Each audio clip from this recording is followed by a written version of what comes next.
नमस्कार दोस्तों, मैं हूं डॉक्टर संजय सिंह और इनसाइड होम्योपैथी के एक नई वीडियो में आप सभी का स्वागत है। दोस्तों, आज हम लोग किसी दवा के बारे में या किसी बीमारी के बारे में बात नहीं करेंगे। आज एक सिम्टम के बारे में बात करेंगे, एक लक्षण के बारे में बात करेंगे और ये समझने की कोशिश करेंगे कि अगर ये लक्षण किसी इंसान में है तो जीवन में कहाँ कहाँ पे उसे कठिनाइयां महसूस होती हैं, या ये लक्षण उस पेशेंट के अंदर और कितने लक्षण पैदा कर सकता है। ठीक है, तो सिम्टम है इम्प्रेशनेबल ससेप्टिबल, जिसका मतलब होता है हाईली एब्जॉर्बेंट माइंड। एब्जॉर्बेंट यानी शोषित कर लेना, एब्जॉर्ब कर लेना। तो इसका माइंड ऐसा होता है कि जो भी इसके अगल बगल आस पड़ोस में जो भी चीजें घटित होती हैं, उन चीजों को बड़े आसानी से ये एब्जॉर्ब कर लेता है, यानी उन चीजों का इस पे इफेक्ट होता है। फॉर एग्जाम्पल, अगर कोई इंसान या ऐसे माहौल में रह रहा है जहां का माहौल बड़ा प्लीजेंट है, खुशनुमा है, तो अंदर से वो बहुत ज्यादा आनंदित, प्रफुल्लित हो जाएगा, क्योंकि बाहर माहौल खुशनुमा है। लेकिन बाहर माहौल अगर तनावपूर्ण है तो ये उदास या दुखी हो जाएगा। आप समझ रहे हैं? इसलिए इनका जो स्वभाव है ना, वो स्थिर नहीं होता, बदलते रहता है, क्योंकि वातावरण या सराउंडिंग्स आपका स्थिर नहीं होगा ना, वहां तो सतत बदलाव हो रहा है, हमेशा बदलाव हो रहा है। उसी तरह से इसका माइंड चेंज होते रहता है, और जिसका माइंड हमेशा चेंज होते रहता है वो डिसाइड नहीं कर पाते, तो इसका डिसीजन पुअर होता है। देखिए, इम्प्रेशनेबल ससेप्टिबल एंड नाउ इनडिसिसिवनेस, यानी पुअर डिसीजन, ऐसे होता है। डिसीजन पुअर हो जाने की वजह से वो निर्णय जल्दी नहीं ले पाते। मान लीजिए उसे बाध्य किया गया कि आप ही निर्णय लो, आपको ही ये डिसीजन लेना है, और वो कोई चीज डिसाइड कर लेता है और सोचता है कि मैं फर्म हूं, अब मैं बदलूंगा नहीं अपना डिसीजन। लेकिन अगर कोई इन्फ्लुएंशियल पर्सन है, कोई प्रभावशाली व्यक्ति है, उसने अगर कोई तर्क दिया, तगड़ा तर्क दिया, तो ये फटाक से अपना डिसीजन बदल लेता है और उस इंसान के कहे अनुसार चीजें करने लगता है। ऐसे प्रभावशाली इंसानों का इसके व्यक्तित्व पे बहुत गहरा असर पड़ता है, इसकी आइडेंटिटी पे। वो उसकी तरह बनने की कोशिश करता है, जैसा वो बोल रहा है, जैसा वो कपड़े पहन रहा है, जैसा चीजों को सॉल्व करता है, वैसे करने की कोशिश करता है, और इन सब चीजों में ये अपनी आइडेंटिटी लॉस कर देता है। So there is confusion of identity. Okay दोस्तों, इंसान का दिमाग दो भागों में बटा हुआ है, कॉन्शियस और सबकॉन्शियस माइंड।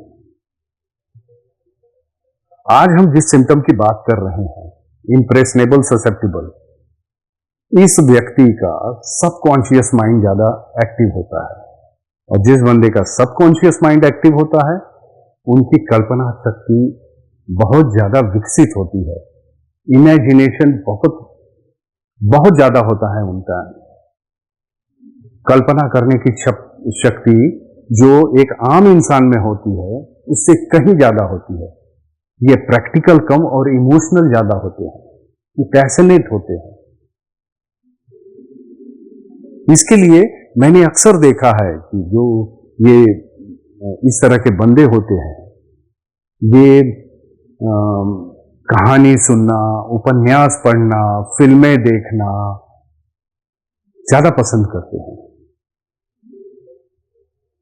और फिल्मों में, उपन्यासों में जो अच्छा कैरेक्टर होता है उसकी तरह बनने की कोशिश करते हैं। कल्पना शक्ति जरूरत से ज्यादा विकसित होने की वजह से इनकी रुचि कला में विशेष तरह से होती है, जैसे drawing, handicraft, poetry, music, any type of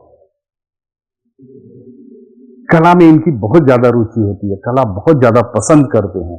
या मैंने कई बार देखा है कि ये खुद भी बहुत अच्छे कलाकार होते हैं, क्योंकि कोई भी कला ले लीजिए आप, चाहे वो ड्राइंग हो, हैंडीक्राफ्ट हो, पोइट्री हो, म्यूजिक हो, एनीथिंग, जरूरी क्या है? कल्पना। जब तक आप सोचोगे नहीं कोई चीज, बनाओगे कैसे? सो इम्प्रेशनेबल ससेप्टिबल पर्सन, वो बहुत ज्यादा कला को पसंद करते हैं। ठीक है दोस्तों, अब ऐसे पेशेंट्स में, ये तो थी इनकी अच्छाइयां, ड्रॉबैक क्या है? इनके जो भी डिसीजन होते हैं ना, वो इमोशनल होते हैं। वो जैसे कहते हैं ना कि किसी भी पॉइंट को कट किया जाता है, जैसे किसी ने कुछ कहा तो उसको कट करके अपनी राय देते हो आप, ठीक है, तर्क देते हो, निर्णय लेते हो। इसके सारे निर्णय तर्क पे डिपेंड नहीं होते, इसके सारे निर्णय इमोशन पे। जो भी ये डिसीजन लेगा ना, उसको फिल्टर नहीं करता, इसके इमोशन ने हां बोला, एक्सेप्ट कर लेगा। और इस वजह से ये बहुत सारी गलतियां करता है। ठीक है दोस्तों, दूसरा, इनमें कई तरह के डर देखा है मैंने। किस तरह के डर? जैसे इन्हें सोशल एंजाइटी होती है, कहीं भी सोशल गैदरिंग में अगर जाना है, या कोई सोशल फंक्शन है, या लोगों के बीच अगर इसे बोलना है, तो ये बहुत ज्यादा बेचैन हो जाता है। इसे डर लगता है कि लोग इसे जज तो नहीं कर रहे हैं।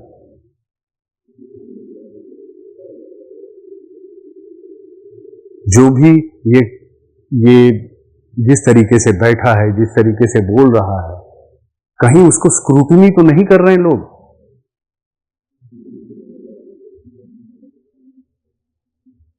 पर ऐसा क्यों होता है?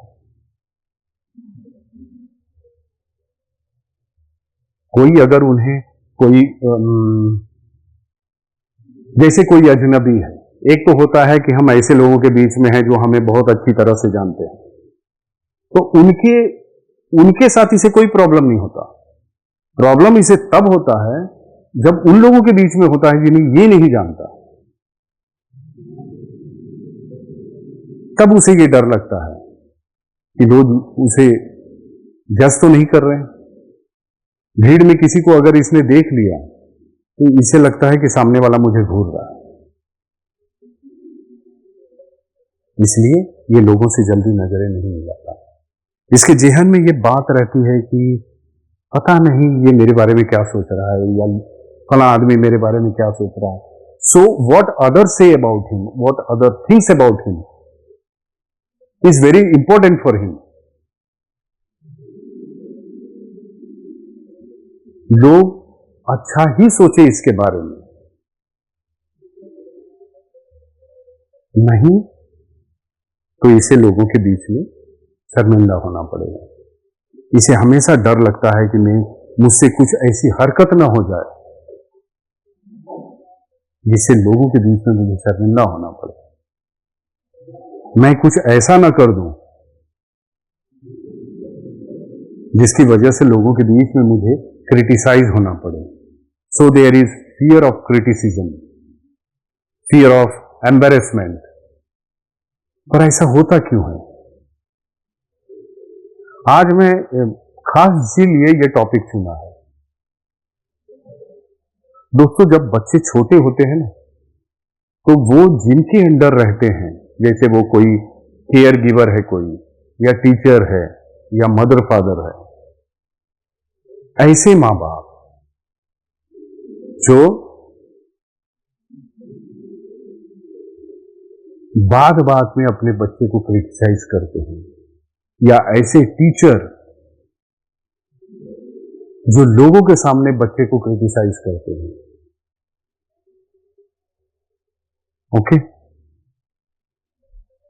वो बच्चे बड़ा होने के बावजूद भी उनके जेहन में वो बातें रहती है, और वो धीरे धीरे इतनी ज्यादा बढ़ जाती है कि बड़ा होने के बाद ये सोशल एंजाइटी का शिकार हो जाते हैं।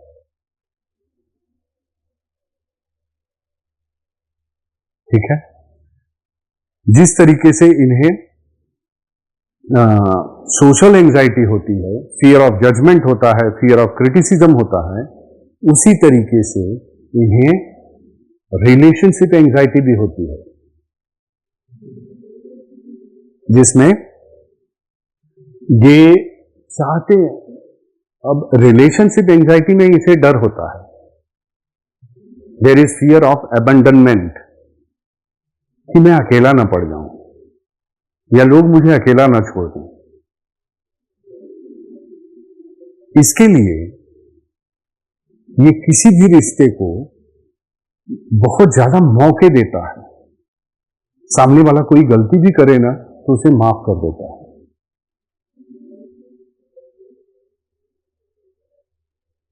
वो हमेशा ऑब्जर्व करते रहता है कि ये बारीक से बारीक चीजें ऑब्जर्व करते रहता है कि इन लोगों के दिल में मेरे प्रति जो प्यार है, मेरे प्रति जो भरोसा है, ये कम ना हो।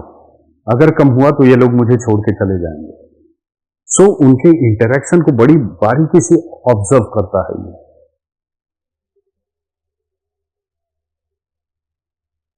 और कभी कभी तो ऐसा होता है कि एक छोटी सी गलती अगर ये कर दे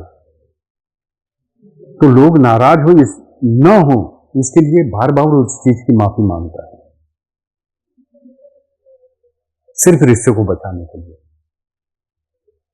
अगेन, ऐसा क्यों है? क्यों होता है ऐसे बच्चों के साथ? वो बच्चे जो रिजेक्टेड चाइल्ड होते हैं बचपन में, खासकर उनके साथ ऐसा होता है। या वो बच्चे जिनके पेरेंट्स, देखिए कुछ पेरेंट्स ऐसे होते हैं कि अभी बड़े खुश हो जाएंगे अपने बच्चों को, ये खिला दो, ये पिला दो, खुशी हम धड़ा, और अगले ही पल छोटी सी बात पे वो इतने ज्यादा क्रोधित हो जाते हैं कि ऐसे लगेगा ही नहीं कि कुछ पल पहले ये इंसान इतना लवेबल था अपने बच्चों को लेकर।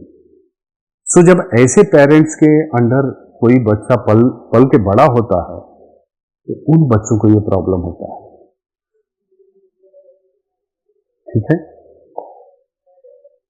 इनको फियर ऑफ फेलियर भी होता है,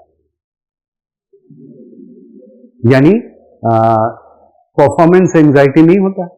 पहले हमने देखा social anxiety, relationship anxiety, now performance anxiety, और इसमें है फियर ऑफ फेलियर।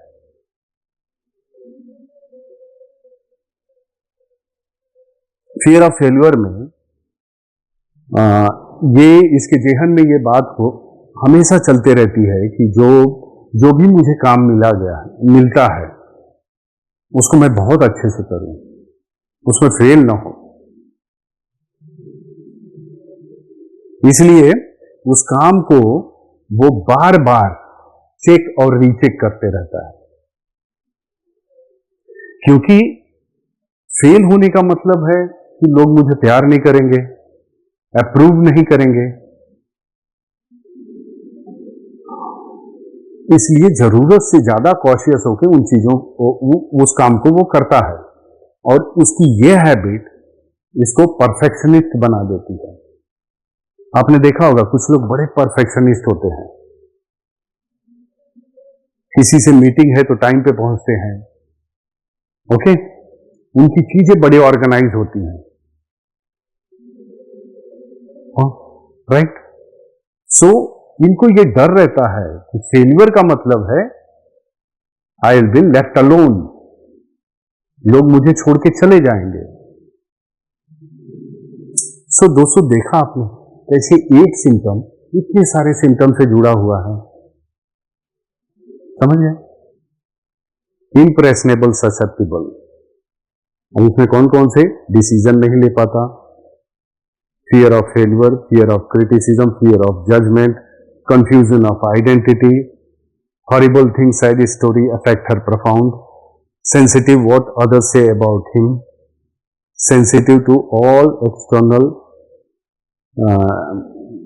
जितने भी सराउंडिंग्स है वो, ऑल दिस थिंग। एक सिम्टम, इतने सारे सिम्टम, लेकिन इस एक सिम्टम ने इस इंसान के अंदर कितनी बदलाव डाले।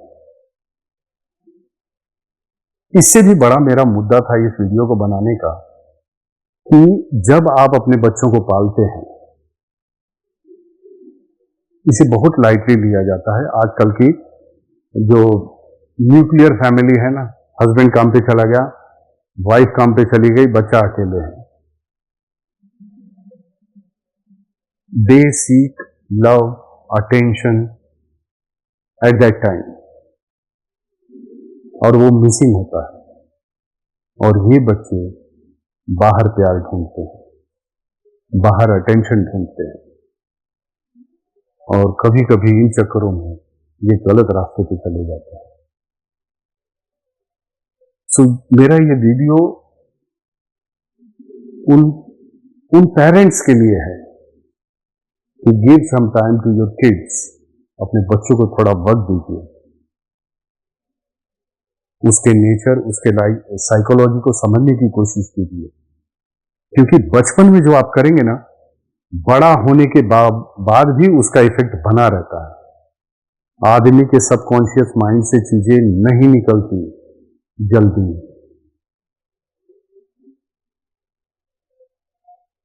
कॉन्शियस है, प्रेजेंट में है, डिसाइड लिया, खत्म हो गया। सबकॉन्शियस वो आते रहते हैं ख्याल, बार बार आते रहते हैं, इतने बार आते हैं वो ख्याल कि कभी कभी वो ख्याल वास्तविकता लगने लगते हैं। So this video is for parents, okay, and caretakers, teachers. आशा करता हूं ये वीडियो आप लोगों को पसंद आया होगा दोस्तों। नमस्कार, टेक केयर, बाय।